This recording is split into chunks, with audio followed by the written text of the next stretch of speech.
2019 में ही यूके और यूएस से राव अनवर को ह्यूमन राइट्स वायलेशन के तहत ब्लैक लिस्ट में डाल देती हैं और इनके ऊपर मुख्तलिफ किस्म की पाबंदियां लगा देती हैं। इवन के राव अनवर के ऊपर यूके और यूएसए के अंदर एंट्री के ऊपर भी पाबंदी लग जाती है। बिस्मिल्लाहिर्रहमानिर्रहीम। नकीबुल्लाह महसूद कत्ल केस, जो कि हमेशा सिंध पुलिस के किरदार पर एक सवालिया निशान रहेगा, उसका कल एटीसी कराची में एक अपडेट आई है जिसमें मुअज़्ज़िज़ अदालत ने एसएचओ समेत 7 पुलिस एहलकारों को रिहा करने का हुक्म जारी किया है।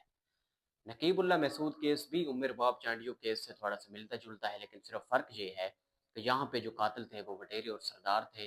और वहाँ पर जो कत्ल करने वाले थे वो खुद पुलिस एहलकार थे। बेसिकली 3 जनवरी 2018 को नकीबुल्लाह महसूद को अपने 2 दोस्तों के हमरा कराची के एक निजी होटल से अगवा किया जाता है। अगवा करने वाले भी खुद पुलिस एहलकार थे, जो कि सिविल वर्दी में मलबूस थे। अगवा करने के बाद उनको मलीर के एक थाने में शिफ्ट किया जाता है, जहाँ पर उनके ऊपर खूब तशद्दुद भी किया जाता है और उनकी फैमिली को भी प्रेशराइज्ड किया जाता है। बल्कि रिपोर्ट्स ये भी कहते हैं कि उनसे कुछ पैसों की डिमांड भी की जाती है।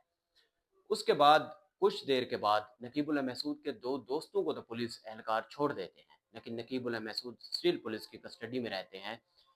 और हैरानकुन बात यह है कि पूरे 10 दिन तक पुलिस जो है वो गैर कानूनी तौर के ऊपर नकीबुल्लाह महसूद को अपनी कस्टडी में रखती है और उनको किसी भी अदालत में पेश नहीं किया जाता। इसके बाद 13 जनवरी 2018 की रात को मेन स्ट्रीम मीडिया के ऊपर एक खबर चलती है कि एसएसपी राव अनवर, जो कि एक पुलिस टीम की क़यादत कर रहे थे, उसके ऊपर एक दहशत गर्दों का हमला हुआ है और हमले के नतीजे में यानी कि क्रॉस फायरिंग में चारों के चारों दहशतगर्द मारे गए और एसएसपी राव अनवर साहब जो हैं वो बाल बाल उस हमले में बच गए।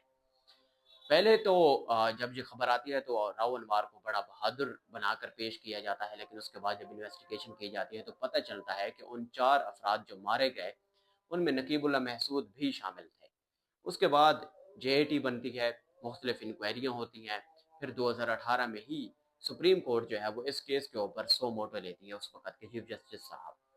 सो मोटो लेने के बाद एक जॉइंट इन्वेस्टिगेशन टीम बनाई जाती है, जो कि फर्दर इस केस की इन्वेस्टिगेशन करती है और 2019 में आकर अदालत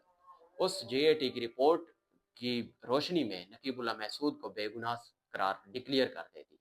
यानी कि ये साबित हो जाता है कि नकीबुल्लाह महसूद का किसी भी दहशतगर्द तंजीम से कोई ताल्लुक नहीं था और ना ही वो किसी मुकदमे में नामजद थे। जबकि पुलिस की जानिब से जब यह पुलिस मुकाबला होता है तो ये क्लेम किया जाता है कि नकीबुल्लाह महसूद और वो जो और 3 दहशतगर्द थे, उनका ताल्लुक जो है वो तहरीक तालिबान पाकिस्तान से था और उनके मुख्तलिफ दहशतगर्दों के साथ रवाबित थे। लेकिन बाद में ये केस चलता रहता है और फिर 2023 में जाकर ये अपडेट आती है कि वही राव अनवर